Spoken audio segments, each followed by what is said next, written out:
بهذا الخصوص ينضم إلينا من الخرطوم الأستاذ آدم مهدي حسب الكريم الإعلامي. أستاذ آدم، مرحبا بك في حديث الساعة وعلى شاشة اليوم. نتحدث عن الاحتجاجات التي شهدتها الساحات السودانية. أستاذ آدم، ما تفاصيل هذه الاحتجاجات؟ ما الذي حققته إلى الآن؟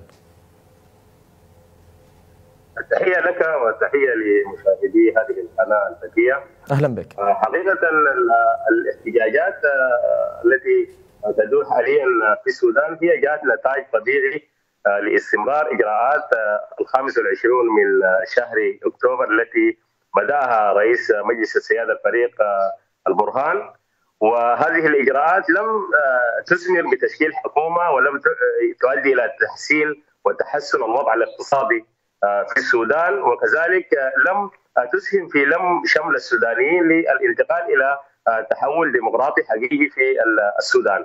وبالتالي هذه الاحتجاجات الآن في السودان لديها شارعين، شارع يتحدث ويدعم بعض الإجراءات التي تتبناها قوى مدنية محددة ممثلة في قوى الحرية وتغيير المجلس المركزي وعبر مشروع الدستور الذي أعدته نقابة المحامين، وفي شارع آخر يتبنى منهجا مقايرا لهذا الشارع وهو يتحدث عن عدم التدخل الخارجي في الشأن السوداني وابتدر نشاط بما يعرف بمواكب الكرامة 1 والكرامة 2. هذه المواكب يعني لم تسهم بشكل مباشر في تقييد حركة ونشاط القوى العسكرية في السودان، وعلى رأسها رئيس مجلس السيادة، والآن يدير السودان بشكل كامل بشكل منفرد يمارس فيه كل الصلاحيات على المستوى السياسي والتنفيذي والتشريعي. وهذه القوى المدنية منقسمة على نفسها وتتصارع في الشارع وهم يديرون الدولة من دواوينها. طيب، كان هناك مواقف للعسكر في السودان أستاذ آدم يعني يعبرون عن عدم قيادتهم للمرحلة القادمة وسيسلمون الحكم للمدنيين كما تم الاتفاق والتوافق مع القوى السياسية أبرزها قوى الحرية والتغيير. أستاذ آدم، ما الذي تغير؟ لماذا هذه المماطلة من قبل العسكر أستاذ؟ حقيقة العسكر يمارسون هذا الدور بنوع من الذكاء. لعل القوى المدنية في السودان هي منقسمة كما تعلم من بعد إجراءات 25 من أكتوبر، وظل العسكر يعني ينددون أو يعني يعلنون بشكل مستمر عن عدم رغبتهم في المشاركة في الحكم أو الاستمرار في الحكم، ولكن يربطون هذا بشرط مهم جدا وهو وحدة القوى المدنية السياسية في السودان، وهم يدركون تماما بأن هذا الأمر قد يكون محالا في هذه المرحلة، لأن القوى السياسية المدنية هي منقسمة على نفسها وتتبنى مواقف مقايرة. لذلك في كل مرحلة من مراحل الانتقال في السودان نجد أن العسكر يحرزون هدفا مباغتا في مرمى المدنيين ويرمون بالكرة في ملعبهم بحجة أنكم لم تتفقون على إدارة الانتقال ولم تتفقون على حكومة مدنية ولم تتفقون على مجلس وزراء مدني يمكن أن يدير البلد. وفي هذه الحالة هم يتعللون بأنهم لن يسلموا السلطة لطرف منفرد دون الآخر حتى لا ينزلق السودان إلى ما لا يحمد عقباه. طيب، اليوم القوى المدنية أو القوى السياسية في السودان أستاذ آدم، ما هي الآليات المطروحة أمامها لتوحيد الموقف السياسي كي يتم قطع الطريق على العسكر أو قطع هذه الذريعة على العسكر أستاذ آدم؟ الآليات واضحة عزيزي، هي أن هذه القوى لابد أن تلتقي في منطقة تحقق فيها مصالح الجميع.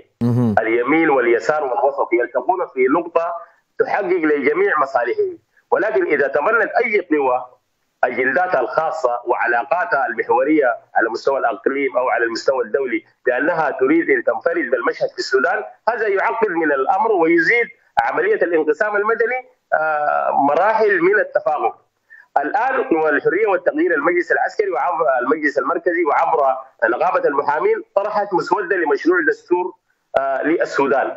هذه المسودة يدعمها جزء من القوى المدنية، تدعمها جزء من رجال المقاومة، تدعمها جزء من الكيانات السياسية، ولكن ترفضها قطاعات أخرى في السودان بحجة أنها ليست من طيب جميل جدا أستاذ آدم. اليوم لا يوجد أي نظام في العالم يتفق على رؤية واحدة، فهناك من يقود بلاد وآخر ربما لا يؤيد هذه المسيرة السياسية فيكون يحسب على المعارضة في السودان. يعني حتى هذه الذريعة للعسكر ليست بمنطقية. اليوم يسلم الحكم للمدنيين وهم يعني يتفاهمون فيما بينهم بين من يؤيد برنامج معين، برنامج حكومي معين، رؤية معينة، والآخر يكون معارضة أستاذ آدم. فالانقسام، هذا الانقسام السياسي هو من ربما من ركائز الديمقراطية التي يبحث عنها أي بلد ومن ضمنهم السودان. فعلا تباين الآراء هي من ركائز الديمقراطية، ولكن المشهد في السودان يختلف تماما عما يحدث في العالم. السودان ليست هناك ممارسة رشيدة للمعارضة. إذا كان الطرف في المعارضة هو يستخدم كل الآليات المشروعة وغير المشروعة، حتى إن أدى ذلك إلى حمل السلاح ضد القوى الموجودة على مستوى السلطة، وبالتالي هذا يعطل عملية التنمية ويعطل العملية السياسية بشكل عام في البلد. القوى المدنية الآن مشكلتها ليست في أنه العسكر يسلمونها السلطة، هي مشكلتها في أنها كلها تتبنى أجندات، هذه الأجندات إقصائية للأخرى، لا تريد أن تشترك مع الآخرين في إدارة الدولة.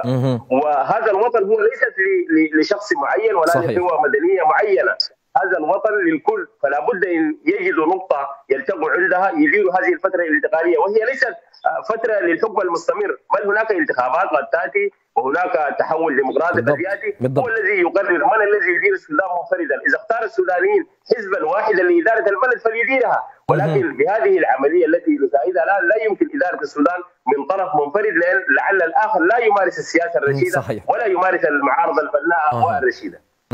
الإعلامي الأستاذ آدم مهدي حسب الكريم، أنا أشكرك جزيل الشكر على طيب هذه المداخلة وكل هذه الإيضاحات. كنت معنا مباشرة من الخرطوم، شكرا جزيلا لك.